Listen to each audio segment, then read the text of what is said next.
প্রিয়জনকে নিয়ে লেখা মোহাম্মদ আকিবুল ইসলামের একটি বেদনা ভেজা চিঠি। প্রিয় সিলভিয়া, ব্রেকআপের পর প্রথম তোমায় লিখছি। কেমন আছো?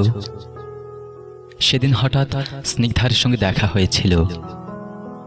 সামান্য আড্ডার প্রধান টপিক ছিল কলেজের সেই রোদ ঝলমলে দিনগুলো আর তুমি। শুনলাম স্কলারশিপ পেয়েছ, সামনের সপ্তাহে আমেরিকায় চলে যাচ্ছ। আন্টির শরীর কেমন এখন? মানুষটির জন্য বড্ড কষ্ট হয় জানো। আন্টি এখনো বলে আমার কথা।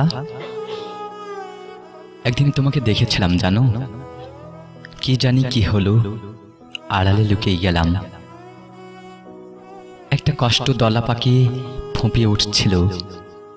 সেই রোদ ঝলমলে রংটা একটু মরেছে। চোখের নিচে কালিটা খুব বাজে দেখাচ্ছে। বেশ রোগাও হয়েছ।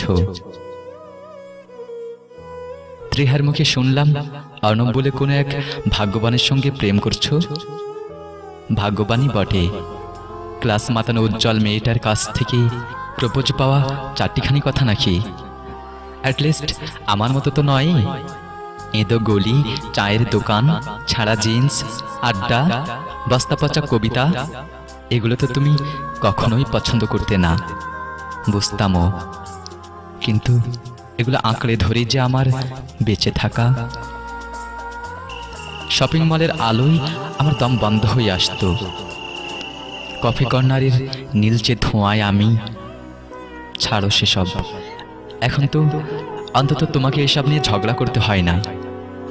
সিলভিয়া, তুমি এই জীবনটাই চাইতে, তাই না? বেশ মানিয়েছে তোমাদের। খুব কষ্ট পেলাম তুমি চলে যাচ্ছ শুনে। আমাদের বেড়ে ওঠার শহর, আমাদের সব খুনসুটি আর আড্ডার শহর, আমাদের সব আবেগের শহর, আমাদের, ও সরি, এখন তো আর আমরা নেই, আমি তুমি। যাই হোক, চলে যাওয়ার আগে আমার ঝলমলে রোদ্দুরটাকে একবার দেখতে চাই, না হয় দূর থেকেই।